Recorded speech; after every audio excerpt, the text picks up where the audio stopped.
Boa Obrigada. tarde a todos e todas. É com imenso prazer que o programa Educação para a Democracia, junto com as quartas, quintas, sexta e décima promotorias da infância e da juventude da capital, dentro do acordo de cooperação técnico celebrado entre a UFPA e o Ministério Público do Estado do Pará, realiza o primeiro curso de capacitação de extensionistas, ampliando seus esforços de ensino e troca de experiência para os discentes dos diversos cursos de graduação da Universidade Federal do Pará. Este evento não seria possível se não contasse com o apoio institucional do Ministério Público, do Núcleo de Inovações, Tecnologias Aplicadas a Ensino e Extensão, NITAI, UFPA, a Pró-Reitoria de Extensão, PROEX, UFPA, e o Gabinete da Reitoria dessa universidade. Além dos esforços individuais dos bolsistas e voluntários do projeto, e das excelentíssimas promotoras de justiça da infância e juventude da capital, dos excelentíssimos senhores psicólogos, assistentes sociais, pedagogas e um especial carinho à professora Andressa Schmidt, da Faculdade de Direito, como também todos os inscritos no curso que confiaram na qualidade da capacitação oferecida pelo programa Educação para a Democracia. Nosso primeiro encontro será dividido em duas partes. A primeira será composta por uma abertura formal e formação de uma mesa de honra com as autoridades presentes e, posteriormente, teremos início do primeiro módulo de formação com a apresentação do tema Proteção Jurídica da Criança e do Adolescente pela professora doutora Andressa Schmidt, da Faculdade de Direito da UFPA. Convidamos para a formação dessa mesa de honra, de forma simbólica, dentro de um processo virtual, do excelentíssimo pró-reitor de extensão da UFPA, professor Dr. Nelson José de Souza Júnior, do excelentíssimo procurador-geral de Justiça do Ministério Público do Pará, Dr. Gilberto Valente Martins, e do magnífico reitor da Universidade Federal do Pará, professor Dr. Emmanuel Saguri Tourinho. Nesse primeiro momento, eu gostaria de passar a palavra a essas autoridades para que possam fazer uma breve manifestação e, em seguida, nós darmos sequência. Com a palavra, professor Nelson, por favor. Uma excelente tarde a todas e todos. É um prazer estar aqui com você. Saúdo, inicialmente, o nosso magnífico reitor, professor Emmanuel Tourinho, doutor Gilberto Martins Valente, professor Luiz Alberto, coordenador desse já muito exitoso programa de extensão, não mais o projeto, os outros promotores que participam, né, os outros capacitores, professores, e assim por diante. Eu queria tecer duas rápidas considerações, não vou me alongar, né, para que nós possamos transcorrer essa meia da forma mais tranquila possível. Em primeiríssimo lugar, é um momento importante por se tratar de um programa fruto de uma cooperação com o Ministério Público do Estado. Ou seja, é um programa interinstitucional e interdisciplinar. E isso é muito caro para nós, para a universidade e para talvez esse universo da extensão em que nós precisamos cada vez mais intensificar, aperfeiçoar o que nós chamamos de uma interação dialógica com a sociedade a partir das suas instituições. E esse primeiro curso marca, sem dúvida alguma, um avanço muito significativo para nós. Em segundo lugar, não menos importante, né, nós aqui trataremos de um tema extremamente caro, de um tema precioso, né, a violação dos direitos das crianças e dos adolescentes, as possibilidades de promoção desses mesmos direitos e, também muito marcante, as possibilidades contemporâneas para que nós possamos gerar a chamada cultura da tolerância, da paz, da convivência, da coexistência harmoniosa a partir das pluralidades que nos constituem. Então, esse é um momento muito importante. Eu saúdo novamente a organização do projeto, do programa pelo professor Luiz Alberto, e contem sempre com o nosso apoio. O apoio incondicional da universidade, da reitoria, da PROEX, para que novos cursos podem vir e nós possamos alargar esse espectro das ações do referido programa. Então, grande abraço a todos e contem sempre conosco e sucesso aí na capacitação. Obrigado, professor Nelson Souza. Passo a palavra ao excelentíssimo Procurador-Geral de Justiça do Ministério Público do Pará, doutor Gilberto Valente Martins. Boa tarde a todos. Agora estou vendo o nosso reitor, professor Tourinho, satisfação em revê-lo. Queria cumprimentar também, além do nosso reitor, o pró-reitor Nelson, fazer um cumprimento especial ao Alberto Rocha. Queria cumprimentar todos os colegas do Ministério Público, especialmente os colegas com atuação na Promotoria da Infância e Juventude e o FAS, na pessoa da doutora Viviane Couto. Eu queria cumprimentar as pessoas que estão nos assistindo remotamente, que estão participando desse marco importante, que é o termo de cooperação entre a Universidade Federal do Pará e o Ministério Público.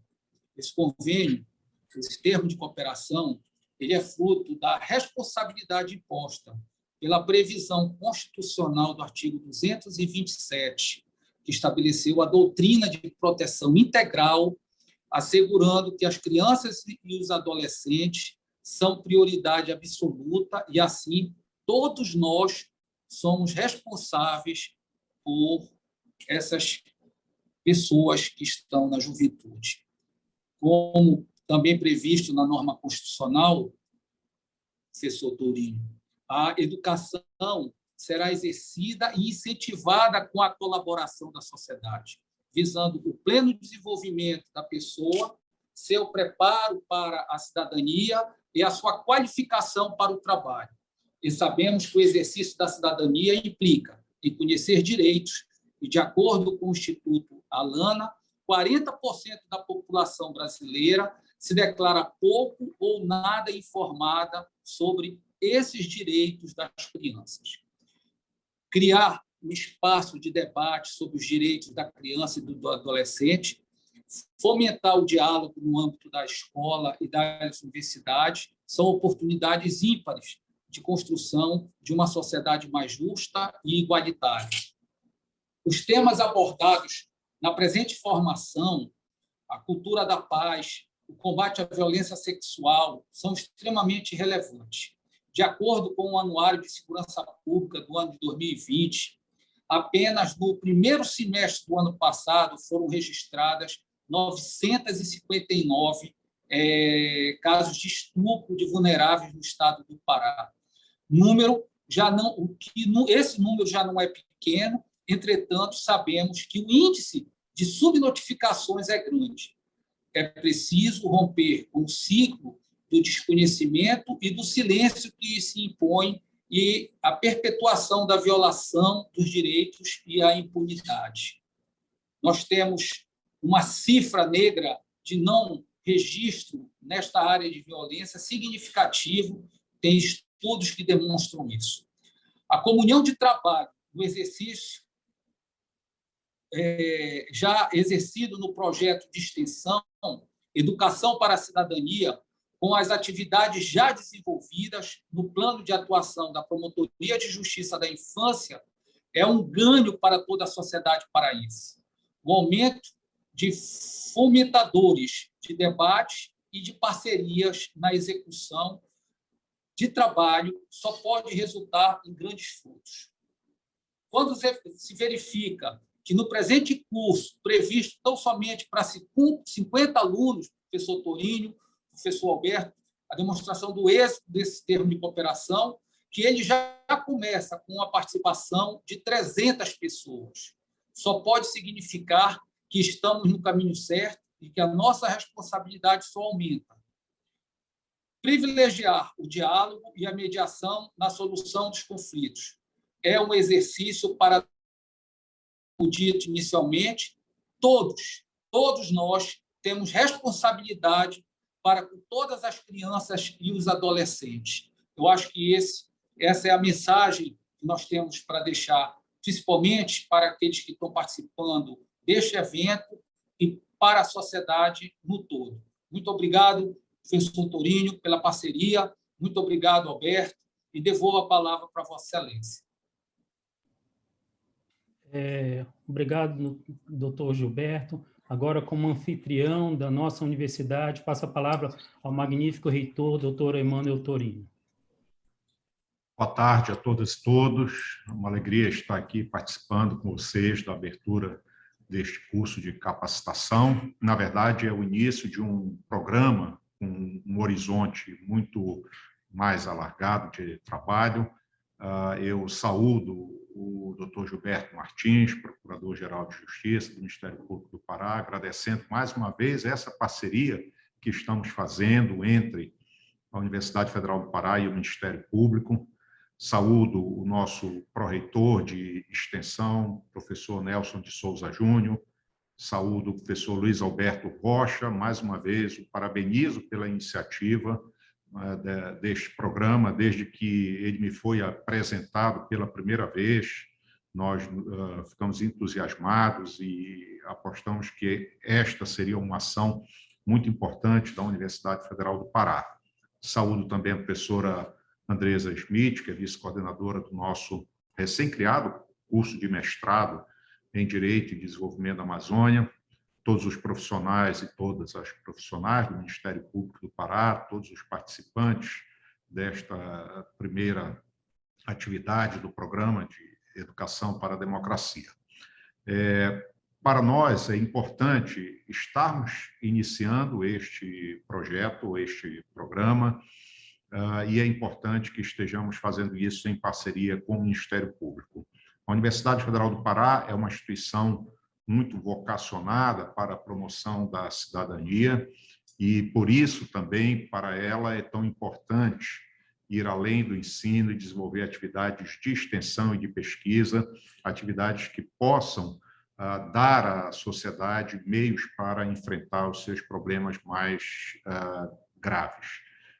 Nós vivemos em uma nação onde os direitos são, com muita frequência, não garantidos, onde crianças e adolescentes, com muita frequência, não são protegidas, não têm o seu desenvolvimento integral garantido pelas instituições, né? E nós temos esse grande desafio, como instituições comprometidas com o desenvolvimento social, com a promoção da cidadania, né, de construir os meios para transformar essa realidade social, né, para dar condições a que a nossa população efetivamente tenha uma vida com dignidade, com saúde, né, e com um apoio integral ao seu desenvolvimento.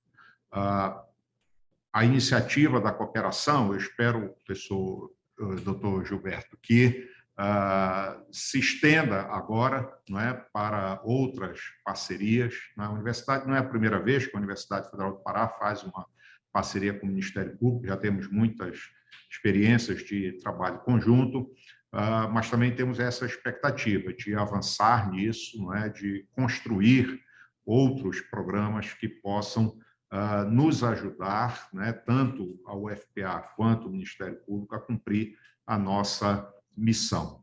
Eu agradeço muito ao professor Luiz Alberto, né, pelo esforço para rapidamente tirar o programa do papel, né, porque não foi algo também que ficou muito tempo sendo gestado, né, desde que foi acertado a realização do programa. Em pouco tempo foi viabilizado, operacionalizado, e aqui estamos nós já na abertura desta primeira capacitação.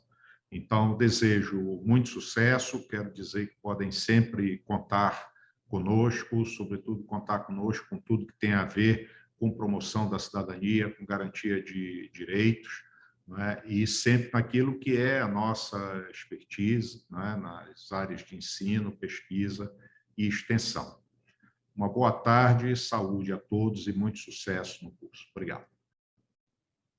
Obrigado, magnífico reitor. Agradeço a presença das autoridades nesse momento e desfaço a mesa de honra, permitindo que possam retornar às suas tarefas, convidando-os, não obstante, para caso queiram e possam ficar conosco no restante do encontro desta tarde. Desfeita a mesa de honra, esse primeiro momento, nós seguiremos para as atividades propriamente estabelecidas do curso. Eu passo a palavra à nossa bolsista Aline Pinheiro, que é quem vai conduzir o evento a partir de agora. Muito obrigado. Boa tarde a todos e a todas. O nosso curso, ele tem o início nessa tarde com o módulo Proteção Jurídica da Criança e Adolescente, que trabalhará a evolução da tutela jurídica da criança e adolescente na normativa internacional e brasileira, e discutirá a condição de vulnerabilidade e princípios, direitos e garantias fundamentais da criança e do adolescente. Para ministrar o primeiro módulo, convidamos a professora doutora Andresa Schmidt, da Faculdade de Direito da UFPA, que é doutora, ela é bacharel em Direito pela Universidade da Amazônia, tem mestrado e doutorado em Direito pela Universidade Federal do Pará, pós-doutorado junto ao Centro de Estudos Sociais da Universidade de Coimbra, e é professora da graduação e pós-graduação em Direito da UFPA, e tem larga experiência acadêmica e advocatícia na área da defesa dos direitos e garantias da criança e do adolescente. Com a palavra, a professora doutora Andresa Schmidt. Boa tarde a todas e todos. Eu gostaria de começar agradecendo ao professor Luiz Alberto pelo convite, né? É sempre um prazer e uma honra contribuir com os projetos da nossa faculdade, ainda mais quando se trata de uma cooperação interinstitucional. Então, eu também saúdo as promotoras da infância e todo o corpo funcional da área da infância do Ministério Público que estão conosco, bem como todas as pessoas que participam nesta sala. Gostaria também de registrar um agradecimento aos nossos bolsistas. Na universidade, a gente sem bolsista não faz absolutamente nada. Quando se trata de pesquisa e extensão, eles são fundamentais, ainda mais nesse processo de passagem do ensino e da pesquisa e da extensão para essa realidade virtual. Eles foram, inclusive, professores para nós em muitos aspectos, né? Eles ensinaram a utilizar a tecnologia em vários casos. Então, eu quero fazer esse registro especial aqui, porque realmente é importante. Bem, a partir do convite que o Luiz Alberto me fez, eu gostaria de apresentar a vocês uma discussão sobre a proteção jurídica ao público infanto-juvenil, dentro de uma leitura de evolução histórico-normativa, né? E preciso dizer que faço isso porque ministro a disciplina na nossa faculdade de Direito. Nós acho que somos uma das muito poucas, se não a única graduação que tem a disciplina de Direito da Criança e do Adolescente dentro da grade obrigatória do curso. Os alunos chegam a estudá-la já no final da graduação, no 9º período, já às portas, né, da formatura, mas eles têm essa oportunidade. E nós fazemos, então, essa leitura a partir de aportes da história social da infância, das ciências sociais, da antropologia, incorporando discussões a partir do direito internacional e do direito constitucional. Faço também uso desses elementos porque comecei a minha atuação profissional na área da infância, fui estagiária do Movimento Repúblico de Emaús, quando eu era estudante do curso de Direito. O Centro de Defesa da Criança foi o meu primeiro emprego. No dia que eu me formei, eles me chamaram. Isso foi muito importante para construir as bases, né, da profissional que me tornei. Pude interagir durante muitos anos com as instituições que compõem a rede da infância no município de Belém, o Ministério Público, o Centro Operacional, o NAECA, né? Então, a partir dessa rede, dessa experiência, que eu faço esse diálogo com vocês nessa tarde, tá? Então, eu vou apresentar um material, depois eu posso disponibilizar, é um material que eu utilizo em sala de aula, né, mas que serve perfeitamente porque é a abertura da nossa disciplina. Vou também fazer uso da apresentação de um vídeo muito curto, num momento determinado, para fazer alguma contextualização histórico-social. E eu peço, então, que as perguntas elas possam ser registradas, a Aline possa fazer essa contabilização dos questionamentos.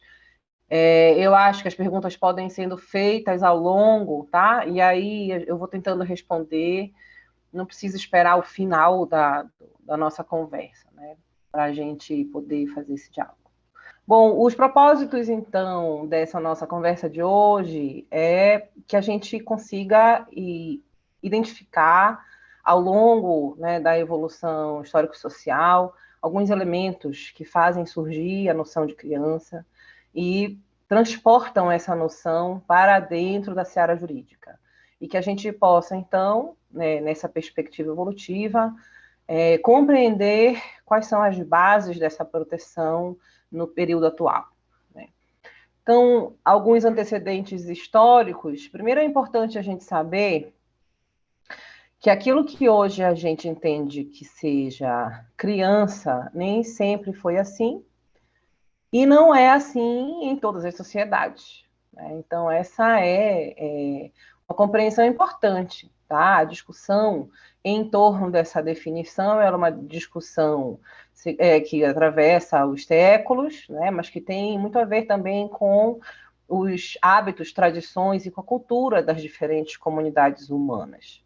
Então, até o século XII, a história social da infância, e aí eu me utilizo da obra do Felipe Herrier, ela informa que havia uma total ausência, né, de noção ou de desconhecimento desse termo que a gente emprega hoje para identificar essa etapa da vida humana, que é a infância. Tá? Não havia essa construção como a gente vai ver que vai ser feito depois, ou como a gente entende que deva ser hoje. Os cuidados com o ser humano, quando nasciam, eles eram relegados a uma pessoa que era denominada nutriz, não era necessariamente a família, né, a mãe biológica que tinha que ter esses primeiros cuidados, as famílias que tinham posses faziam essa transferência desse cuidado nesse primeiro momento. E isso, de acordo com os registros históricos, faz com que a gente não tivesse nesse período aí essa vinculação tão forte com essa ideia de maternidade que a gente tem hoje. Tá? E aí, para a gente lembrar, inclusive, da história do pensamento jurídico, né? Antigamente, para não falar da minidade, mas enfim, quando a gente começava o curso de direito, antigamente a gente estudava, né, direito romano, história do pensamento jurídico, e lá daquelas obras a gente discutia muito a organização familiar e como essa organização familiar pautava toda a organização normativa das sociedades. Né? E isso tem uma relação direta com essa ideia de infância, ou de ausência dessa ideia de infância. Como as famílias, nesse momento, elas eram organizadas com base na figura do pater familias, né, do pai, que tinha, então, portanto, de acordo com os registros históricos, todo o direito sobre a vida e a morte daqueles que compunham o seu núcleo familiar, né, ele que dava todas as ordens, ele que organizava os regramentos, ele que conduzia toda a produtividade daquela família, a gente não vai ter essa preocupação, então, né, com a figura da proteção da criança. A gente vai ter a criança, o ser humano pequeno, como um membro dessa família, que vai, portanto, obedecer ordens aí desse pater familias. Bom, dando um salto gigantesco na história, a gente vai ver que essa organização ela vai sofrer algumas modificações, né? Mas lá pelo final do século XVIII, inclusive por causa do surgimento de uma série de novas ideias, aí vamos lembrar, né, da história das ideias iluministas, da ideia de racionalidade, né, da divisão e da distanciamento, da tentativa de distanciamento da ideia entre a vida humana e o mítico, né, e, portanto, a sociedade começa a se debruçar sobre as causas mais de organização humana, a gente vai observar que aqui ainda existe a fase específica da infância dentro dessa organização da vida humana. Mas entendia-se que crianças eram adultos em miniatura. Então, é muito comum os autores da história social da infância chamarem a nossa atenção para as pinturas da época. Né? Você vai ver que as crianças elas eram vestidas como adultos pequenos, porque elas eram entendidas como adultos pequenos. O que isso traduz-se de ideia para a gente? Não havia um reconhecimento de que essa era uma etapa diferente da vida humana, nem de que havia necessidades diferentes. Portanto, a gente não vai ter aqui ainda elementos que vão fazer a gente compreender a infância como a gente entende na atualidade. Mas isso é importante da gente compreender porque justifica, né, a forma de tratamento do público infantil desse período. Em cada contexto, né, a gente vai ter um texto, e é isso que eu estou tentando construir aqui com vocês. Né? Primeiro, essa ideia da organização familiar e, portanto, dos regramentos privados, né, sobre a vida de todos os membros da família, inclusive daqueles que eram pequenos. Depois, com as ideias iluministas e a construção desse Estado separado das ideias, né, das divindades, da divindade, enfim, da igreja, a gente vai ver surgir aí os primeiros elementos de racionalização sobre direitos, mas ainda não sobre a infância, porque aqui não se tinha essa noção. Então, as crianças eram tratadas como adultos em miniatura. No entanto, começa a surgir uma preocupação, que é a preparação deste ser humano pequeno para a sua autonomia quando se tornar adulto. Né? E em que momento ele se torna adulto? Bom, isso também não era muito bem definido aqui, mas a partir do momento que tivesse autonomia, tinha a possibilidade, então, de ser considerado como tal. E aí, nesse período histórico, surgem instituições que vão ter uma enorme importância nesse processo de tornar os indivíduos pequenos em indivíduos adultos, né, preparados para essa nova categoria da vida, que são as escolas. E aí, as escolas, nesse momento, elas vão jogar um papel muito importante, mas, ao mesmo tempo, elas vão também ter um papel bastante definidor das diferenças entre os indivíduos, né, criança, nas diferentes classes sociais, porque a permanência na escola, ou seja, aquele período em que eu estava ainda me preparando para me tornar adulto, prolongava o que a sociedade enxergava em mim, né? Prolongava a minha infância, prolongava a minha etapa de pré-adulto. Ou seja, enquanto eu estivesse na escola, eu era alguém independente da instituição ou da família. E aquele que não estivesse mais na escola já tinha condição, portanto, de se cuidar sozinho. E, portanto, a gente começou a ver aqui enormes diferenciações nessa compreensão do que é a infância, né? De quem é que tem acesso a esse tipo de instituição, de preparo, né? Ainda não de cuidado, mas de preparo e de dependência. Posteriormente, dando aí mais um enorme salto, e aí eu peço desculpas, mas eu deixo a referência bibliográfica e eu preciso fazer, na verdade, pequenas concatenações, né, para a gente, dentro do tempo que temos, discutir o tema. Já no século XIX, então, é que vai surgir essa ideia de infância como uma etapa diferenciada da vida do ser humano. E qual é, então, o contexto? É o contexto das revoluções, é o contexto da construção da ideia de direitos, né? Mas é também a partir do surgimento de novas ciências, como a psicologia, a psiquiatria, né, que vão se preocupar, então, em estudar essa etapa em que o ser humano é iniciante aí na vida, né, pequeno. E aí a criança, então, ela começa a passar a ser enxergada.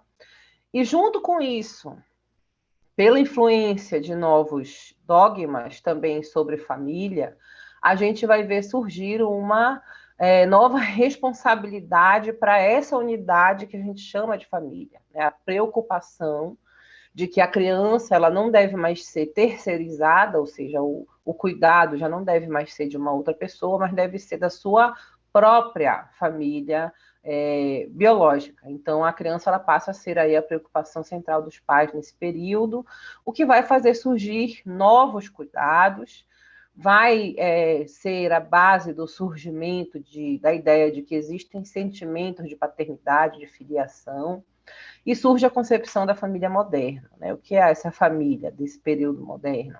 É a família nuclear, que a gente conhece como os pais e os filhos. Então, aqui a gente vai ter o surgimento dessa nova unidade, que vai ser a base, então, da organização estatal.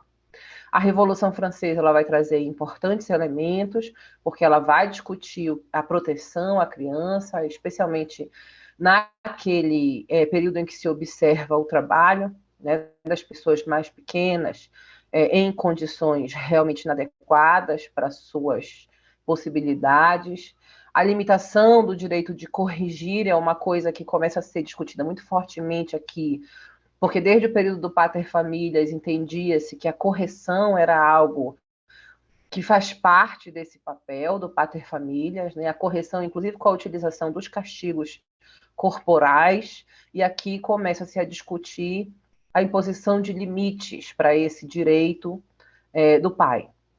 E também começam a ser discutidas algumas coisas sobre a prevenção da delinquência juvenil, porque essa é uma problemática que afeta todas as sociedades, mas que não se tinha assim, esse olhar sobre de que forma a gente poderia engajar essas pessoas e evitar que elas, né, se envolvessem ou se imiscuíssem nas atividades de delinquência. Mas é mesmo só no século XX que essa preocupação vai tomar traços mais definidos e que a gente vai ver a afirmação de direitos, que é então o que a gente vai passar a estudar a partir desse momento, mas mesmo assim eu gostaria de registrar que, apesar de eu fazer essa pontuação, a gente não pode dizer que essa é uma evolução linear. Né? Nós estamos diante de um processo completamente pendular de idas e voltas, de avanços e retrocessos, né? Como a gente vai ver a partir deste momento.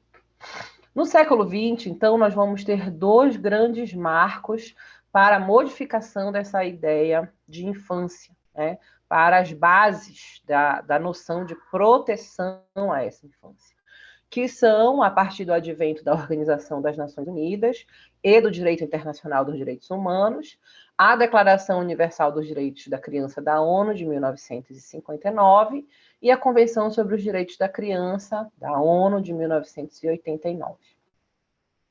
Esses são dois marcos muito importantes, mas eles são construídos em contextos diferentes e eles estão imbuídos de uma caracterização normativa também diferente, né? A gente sabe que o direito internacional ele classifica, então, os tratados, né, o direito internacional clássico, a partir de alguns elementos.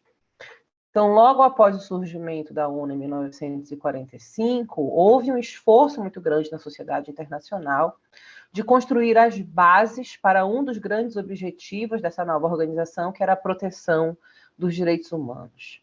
E aí, uma vez que já se vinha discutindo, desde o fim do século XIX, a noção de infância e a necessidade de proteção, inclusive de excessos e abusos, seja no ambiente privado, seja pelo ambiente público, a Organização das Nações Unidas construiu um documento que tinha por objetivo estabelecer ali qual era a sua base principiológica, né? Como é que a ONU, então, iria enxergar ou iria declarar que enxergava a necessidade de proteção desse público.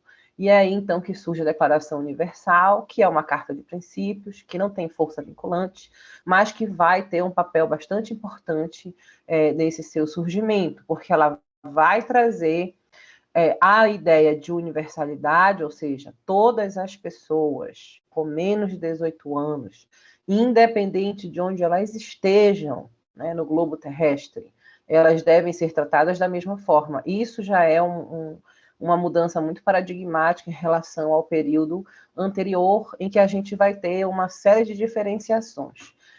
E apesar de eu estar falando desses dois documentos, eu vou mostrar como no Brasil a gente fazia essas diferenciações até muito pouco tempo. A Declaração Universal também vai trazer um direito fundamental, que é o nome. Então, o nome não é só o primeiro nome, mas é muito mais do que isso, né? É o direito de pertencimento a um grupo familiar. É, portanto, o sobrenome. A gente que quando advoga ou atua nas instituições como Defensoria Pública e Ministério Público, a gente sabe que uma das grandes demandas do público infanto-juvenil é o reconhecimento da paternidade. E muitas vezes, quando a gente tem a condição de falar com essas pessoas, que já são, às vezes, jovens, né, e elas têm a chance de se manifestar, elas fazem questão de ter o nome do pai, né, dentro do seu documento. Por quê? Porque isso dá a ela a possibilidade de dizer quem ela é, uma parte da história dela, o pertencimento aos grupos familiares, né? Então, isso é realmente uma construção importante. Bom, vem também nessa declaração o direito à nacionalidade, né? Vamos lembrar que a nacionalidade na seara internacional é o que nos garante a proteção jurídico estatal, então é o nosso vínculo com uma comunidade, né? Que vai, então, servir de anteparo para o reconhecimento dos nossos direitos diante de todas as outras nações. Também o direito de crescer e ser criado em família, vejam que essa é uma construção, então, desse período, né? A ideia de que a família moderna, a família nuclear, ela tem que ser a maior responsável pela criação das suas crianças, e daqui a pouco a gente vai entender por que isso, né? O direito à educação, que faz toda a diferença quando a gente está nessa etapa, porque é efetivamente o período que a gente tem que aprender não só uma profissão, a preparação para a autonomia econômico-financeira, mas a gente tem que aprender as regras e valores da comunidade em que a gente está inserido. Isso se faz por meio da educação, não só formal, né? A educação informal também. O direito à saúde, e aí sim vem os dois princípios paradigmáticos do século XX, que são a prioridade absoluta e o interesse superior. O que é a prioridade absoluta, né? É o reconhecimento de que a gente deve atender com primazia, ou seja, em primeiro lugar, os direitos das pessoas com menos de 18 anos, né? Do público infantil. Por quê? Porque quando a gente é criança, eu costumo dizer que a gente é criança por muito pouco tempo.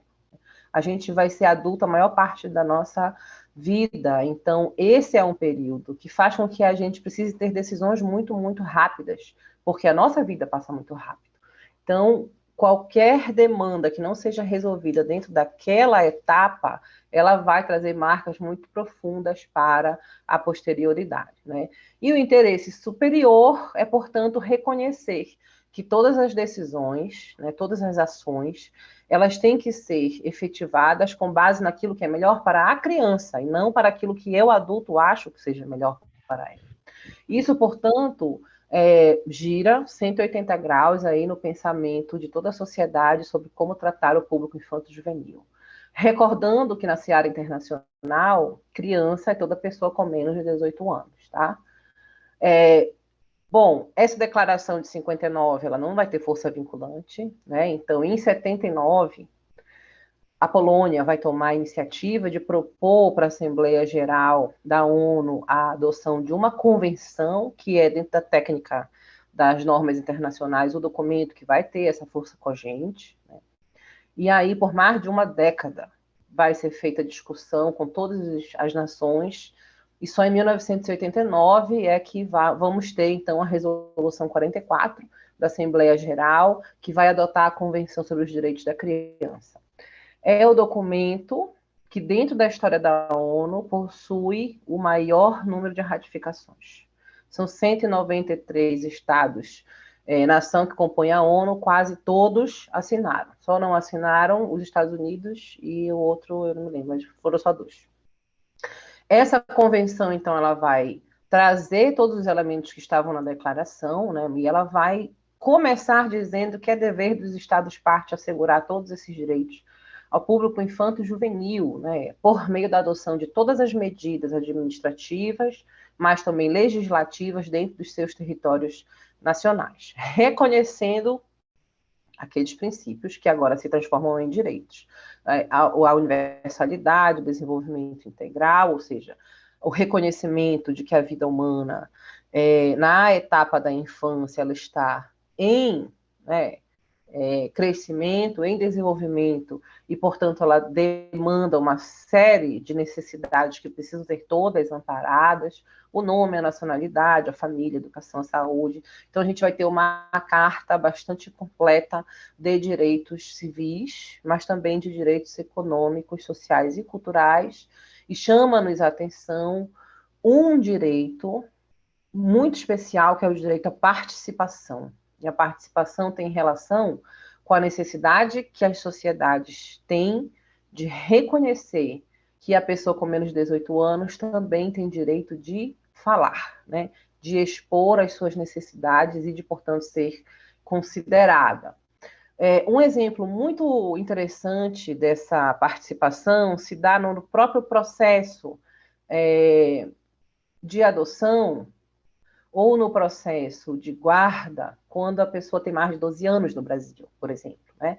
Que a fala dela, né? Aquilo que ela expressa de vontade, deve ser observado, então, na solução dessa demanda, né? É uma exemplificação do que é essa participação. Bom, aí desse panorama geral, eu gostaria de fazer um pouco um olhar para o nosso território, porque se a gente hoje discute direitos da criança, isso nem sempre foi possível, isso nem sempre foi assim. E mesmo hoje a gente encontra uma ampla resistência, né? Uma enorme dificuldade das pessoas de entenderem do que a gente está falando. E aí eu quero mostrar, então, por que a gente tem essa situação. Tá? No Brasil, no período da colonização, e aí eu vou de novo voltar para trás para ir fazendo as pontuações, tá? A gente vê os registros mostrarem que nesse território colonizado utilizava-se o modelo português, né, daquela época, cuja preocupação com as pessoas pequenas era apenas, então, somente em relação às abandonadas e pobres, né, porque as demais eram preocupação das suas famílias, ou seja, estava dentro do domínio privado. Né? Então, a preocupação do Estado era com as abandonadas e pobres, que iam ser exclusivamente atendidas pela Igreja Católica, nem era por instituições estatais, né, assim consideradas. E aí a Igreja Católica, desde o início, em território colonizado, fazia o quê? Catequese, né? Educação paradigmaticamente, as escolas jesuítas foram as primeiras instituições de ensino nesse território, e fazia a acolhida das abandonadas e enjeitadas por meio de uma prática que era a Roda dos Expostos. Não sei se vocês sabem, não sei se lembram, né, mas a Roda dos Expostos era uma instituição que funcionava, então, nas Santas Casas de Misericórdia até os anos 30, em que, no muro, e isso a gente vê muitas vezes sendo tratado em filmes, em novelas, né? No muro da instituição tinha ali uma roda mesmo, né? Um mecanismo de madeira que girava. E a pessoa que não podia ou não queria ficar com aquele bebê, colocava pelo lado de fora, batia um sino, girava para dentro, e aí as pessoas que trabalhavam, então, na Santa Casa, nesse período aqui a gente está falando da igreja, né? Então, de freiras e tudo mais, recolhiam essas crianças. E aí a gente tem uma série de registros, e aqui eu estou utilizando a obra da Irene Rizzini, tá? Sobre a institucionalização de crianças no Brasil, que eu indico muito fortemente a leitura. Ela diz que era um período em que se registrava enorme quantitativo de mortandade infantil, né? Pelas condições mesmo ruins de cuidado dessas crianças. Mas, por outro lado, nesse período, muitas famílias que não podiam ter filhos também iam a essas instituições, né, buscar filhos, fazer, então, adoções dentro daquilo que se entendia nesse período. Tá?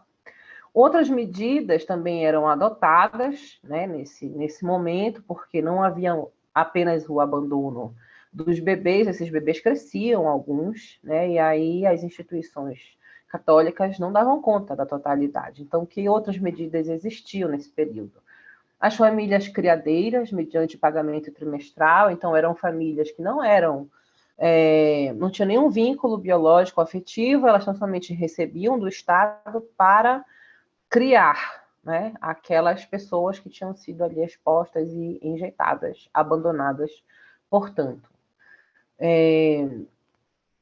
Essa é uma política registrada em muitos países desse período, tá? E havia também uma atividade de distribuição das crianças, quando elas completavam 7 anos, para determinadas ocupações, né? Então, era como se fossem políticas de ensino de ofício, e aí elas eram distribuídas por atividades agrícolas, mas também em algumas pequenas atividades já um pouco mais industrializadas nas cidades, né? E até os 14 anos elas não recebiam salário, elas trabalhavam em troco, né, da sua criação, tá? E aí, um pouco mais à frente, vão surgir os orfanatos, né, dentro dessa estruturação de tentativas de criação de mecanismos de atendimento dessa que sempre foi uma realidade na sociedade brasileira, né, desde esse período aí, que são as crianças abandonadas e enjeitadas. Os orfanatos, então, vão ser instituições que vão servir de acolhimento, né? E aí essas crianças vão crescer aí nessas instituições. No primeiro momento, sem grandes preocupações com a separação delas em virtude de sexo, idade ou nada mais. Bom, mas não só a preocupação caritativa, digamos assim, é encontrada nos registros sobre o Brasil desse período, né? Havia também uma forte preocupação com o envolvimento dessas pessoas com atividades de delinquência. Então, desde o primeiro Código Penal de 1830, a gente vai ter aí registros sobre a forma como a legislação tratava essas pessoas. Então, nesse primeiro momento que nós estamos falando, que em 1830, a idade penal era aos 14 anos, né, que era, portanto, o momento em que se entendia que havia possibilidade de responsabilização, mas essa responsabilização se pautava na chamada teoria da ação com discernimento.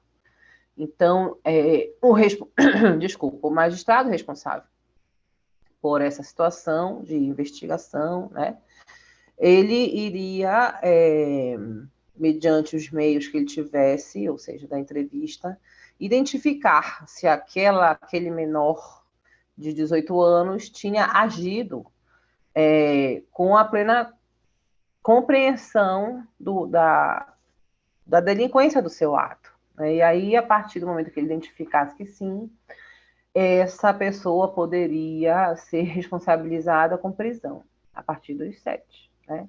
Em alguns casos, quando se identificava que não havia discernimento, então havia as instituições específicas para essas pessoas com menos de 18 anos.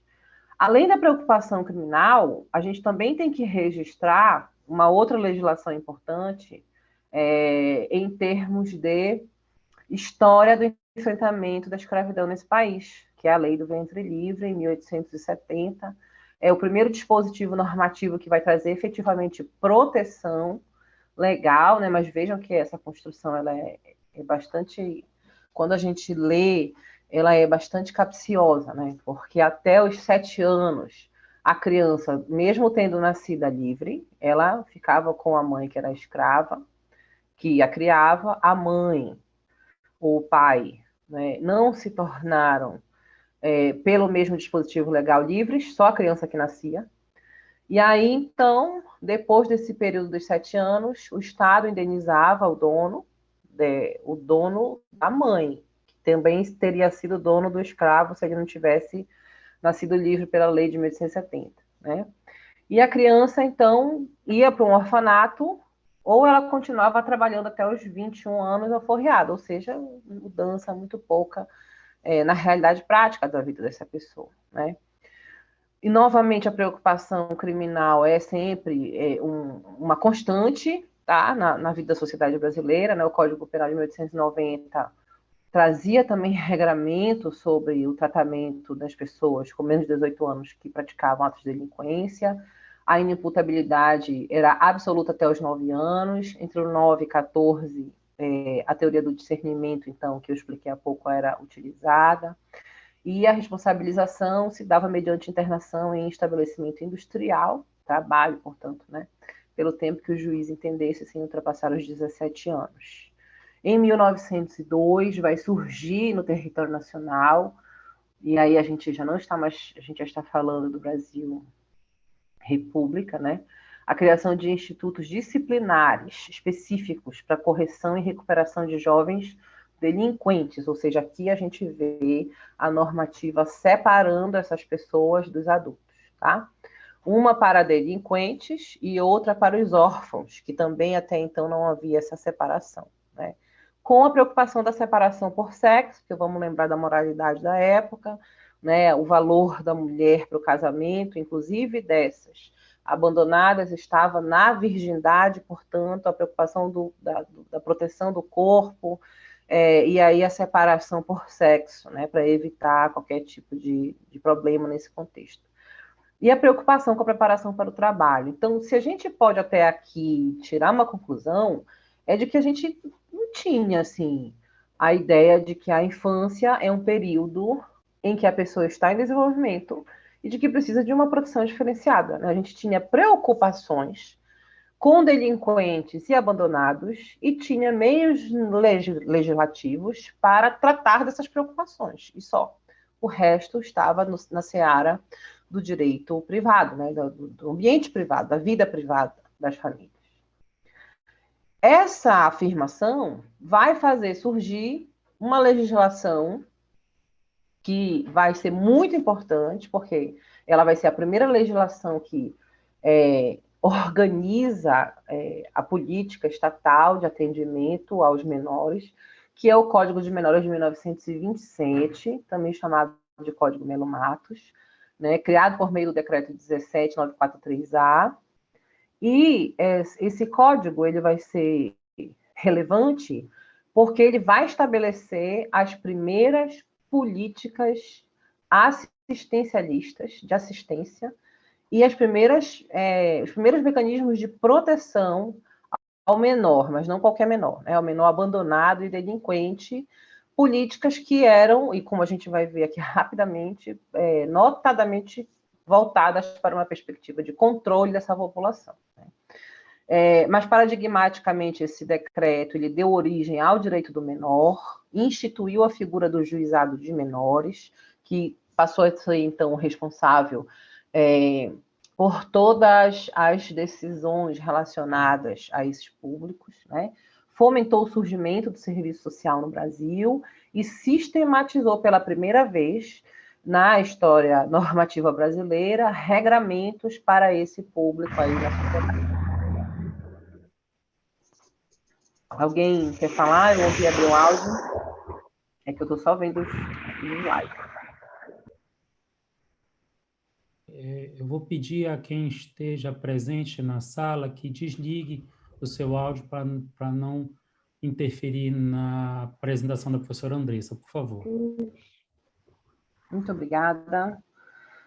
Dando seguimento, a gente vai tratar, então, rapidamente do objeto dessa lei, né?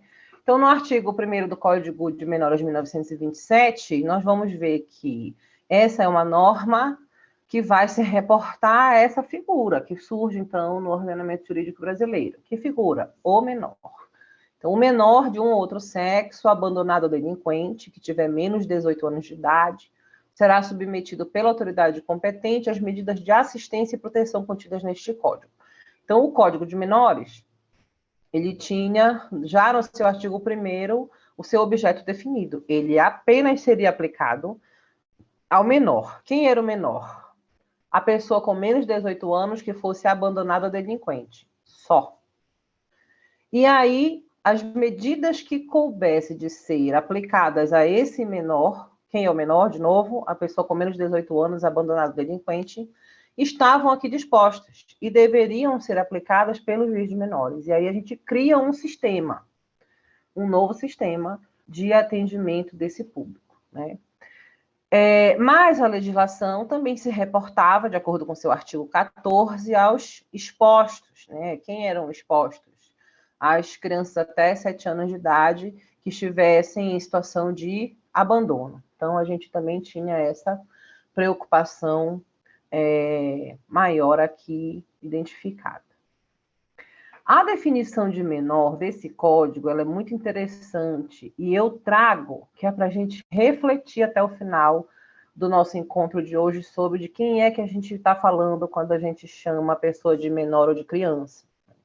Em 1927, portanto, a gente já sabe, menor era a pessoa com menos de 18 anos que fosse abandonada ou delinquente. Bom, delinquente a gente sabe quem é aquele que ofende a legislação especializada, né? No Brasil, que a gente sempre teve. Agora, quem era o abandonado? E aí, o menor de 18 anos, considerado abandonado, era aquele que estivesse numa dessas hipóteses. E aí eu vou explicar bem rapidamente para a gente entender. Era abandonado quem não tinha habitação certa, nem meios de subsistência, por serem seus pais falecidos. Tá no português da época, tá, pessoal? Os pais falecidos, desaparecidos ou desconhecidos, ou por não terem tutor, ou pessoa sob cuja guarda vive. Ou seja, era aquele que estava mesmo sozinho, abandonado. Mas também eram considerados abandonados que se encontrassem eventualmente sem habitação certa, nem meios de subsistência, devido à indigência, enfermidade, ausência ou prisão dos pais. Tutor ou pessoa encarregada de sua guarda. Ou seja, a família estava numa situação temporária de impossibilidade de prover as necessidades, né, do filho em virtude de enfermidade, ou porque estava preso, ou porque não estava, e aí então também a pessoa menor de 18 anos se encontrava em abandono, né? Também era abandonado o menor de 18, cuja pai ou mãe ou tutor ou encarregado da guarda for reconhecidamente impossibilitado ou incapaz de cumprir os seus deveres, ou seja, a gente tem que fazer um esforço de interpretação, né, de uma época que a gente não viveu. Mas vejam, se o pai ou a mãe estava impossibilitado ou era incapaz, eu posso dizer que era alguém que era pobre, ou que era uma pessoa com deficiência, eu não sei, né? Alguém que perdeu o emprego e ficou impossibilitado de prover, né? Então, essa era uma pessoa considerada menor, o filho. E aí cabia, então, a aplicação do Código de Menores, tá? Também era abandonado aqueles que viviam em companhia de pai, mãe ou tutor ou pessoa que tivesse aí a prática de atos contrários à moral e aos bons costumes. E aí a gente tem que lembrar que isso é 1927, né? Então a gente não vai fazer esse exercício de compreensão dos costumes daquela época à luz dos nossos, porque não cabe, né? Mas é recordar algumas coisas assim que atravessam os tempos, né? O alcoolismo, a prostituição, enfim, aquilo que era considerado mau costume. Que se encontra em estado habitual de vadiagem, né? Havia, inclusive, o crime, né, de vadiagem, mendicidade ou libertinagem. Então, aqui, esses são termos da época que estão muito, muito relacionados à moralidade, mas que, no termo da vadiagem, significava mesmo um delito, né, estar por aí sem fazer nada. Na mendicância, pedinte, e na libertinagem, né, envolto em atos que estejam relacionados com atos de natureza da sexualidade humana, né? Então, eram considerados também abandonados, portanto, a eles cabia a aplicação do Código de Menores. E também que frequentarem lugares de jogo ou de moralidade duvidosa. A moralidade duvidosa é uma expressão ótima, né, no direito, completamente difícil de entender o que é. A moralidade duvidosa, mas vamos lá fazer um exercício, né? Os cabarés, as casas de prostituição, as casas de jogo, enfim. Ou andem na companhia de gente viciosa ou de má vida. Má vida, a gente sabe, né? Eram as prostitutas e os vadios. Então, aqui, a gente vai ver uma preocupação definida. Não era todo e qualquer menor abandonado. O abandonado era o que estava nessas hipóteses, tá? Mas também aqueles que, em face de crueldade, abuso de autoridade, negligência e exploração de quem, né, tinha o dever de cuidado, era vítima de maus tratos físicos habituais ou castigos imoderados. Isso aqui é uma terminologia interessante, porque os castigos eles não eram proibidos. eles só tinham que obedecer a uma certa moderação. E aí essa moderação era algo do julgamento, né, do juiz de menor desse momento. Aqueles que sofressem por parte dos pais privação de alimentos ou dos cuidados indispensáveis à saúde, aqueles que fossem empregados em ocupações proibidas ou manifestamente contrárias à moral e aos bons costumes, ou que colocassem em risco a vida ou a saúde, aqueles que fossem levados, né, habitualmente à catunice, ou seja, a práticas de delinquência, né, mendicidade ou libertinagem, aqueles cujos pais irresponsáveis tivessem sido condenados por sentença irrecorrível a mais de 2 anos de prisão, quer dizer, o pai e a mãe era preso, o filho era o menor abandonado, portanto, ia para um orfanato. Ou aquele cujo pai ou mãe ou tutor tivesse sido condenado a qualquer pena como coautor, cúmplice, encobridor ou receptador de crime cometido pelo filho. Porque aí também a gente vai ver a falta, né, a compreensão de que não agiu de modo adequado por impedir ou de alguma forma prejudicar a responsabilização.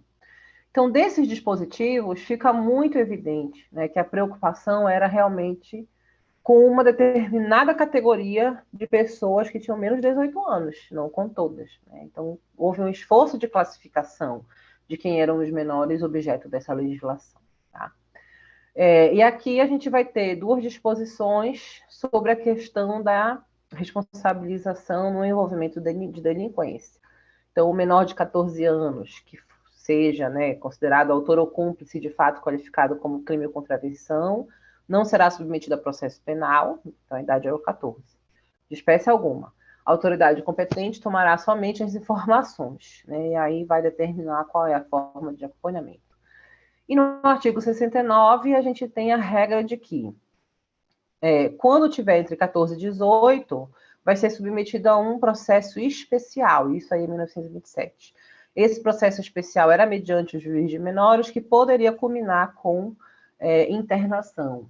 Mas, de acordo com a professora Irene Resini, o que a gente vai ver como fruto da aplicabilidade do Código de Menores de 27 é a institucionalização geral, assim, geral no sentido de que, muito comumente, desses que eram considerados menores abandonados ou delinquentes, né? Vai surgir todo um sistema brasileiro de instituições, de orfanatos, que vai ser responsável por essa institucionalização. Então, a prática do Estado intervir na vida dessas famílias, né, e tomar para si a responsabilidade desses menores, ela encontrou fundamento normativo no Código de Menores de 27. Bom, mas aí vem a Constituição de 34 e ela prevê algumas... Bom, vamos lembrar, né? A Constituição de 34 é aquela que foi considerada uma Constituição bastante importante para os direitos sociais, porque ela trouxe muita construção sobre direitos trabalhistas, e ela vai trazer novas compreensões para o cenário brasileiro. E dentro dessa Constituição, nós vamos ter importantes aportes para a evolução jurídico-normativa da proteção da infância. Essa Constituição previu pela primeira vez a proteção ao trabalho das crianças com idade inferior a 14 anos, proibiu o trabalho noturno de quem tinha menos de 16, impôs a proibição para adolescente com idade inferior a 18 trabalhar em indústrias insalubres, previu o amparo à maternidade e à infância pela primeira vez, previu a assistência à infância e à juventude, assegurando-lhe condições físicas e morais para o desenvolvimento dessa condição, né? Então, vejam como nós vamos ter o Código de Menores, a Constituição de 34, mas pela técnica que a gente estuda, não houve aqui qualquer incompatibilidade, né? O Código de Menores de 27 continuou em vigor. Bom, em 1940 a gente vai ter uma importante alteração desse cenário de responsabilização criminal, né? Então, aquela parte do Código de Menores de 27 cai, porque aqui entra a responsabilização penal a partir dos 18 anos, né? No artigo 23 originário, tá, pessoal, de 1940, os menores de 18 anos são penalmente irresponsáveis, ficando sujeitos às normas estabelecidas na legislação especial. Aí sim, então a gente acaba com aquele negócio de menos de 14, 14 a 18. Agora, tudo aos 18 e abaixo de 18 é o tratamento pelo processo especial do Código de Menores. Bom, não satisfeitos, eu disse a vocês que em 79 começou uma nova discussão na Organização das Nações Unidas sobre a Declaração dos Direitos Humanos se tornar, a Declaração dos Direitos da Criança se tornar uma convenção, né? No Brasil, essa discussão recomeçou também, mas em relação ao Código de Menores de 27. E aí houve uma atualização dessa legislação, que gerou, então, a Lei 6697, que é o Código de Menores de 79, que também vai fazer mudanças profundas nesse cenário. Porque agora a legislação já não vai só ser assistencialista para aqueles menores abandonados ou delinquentes.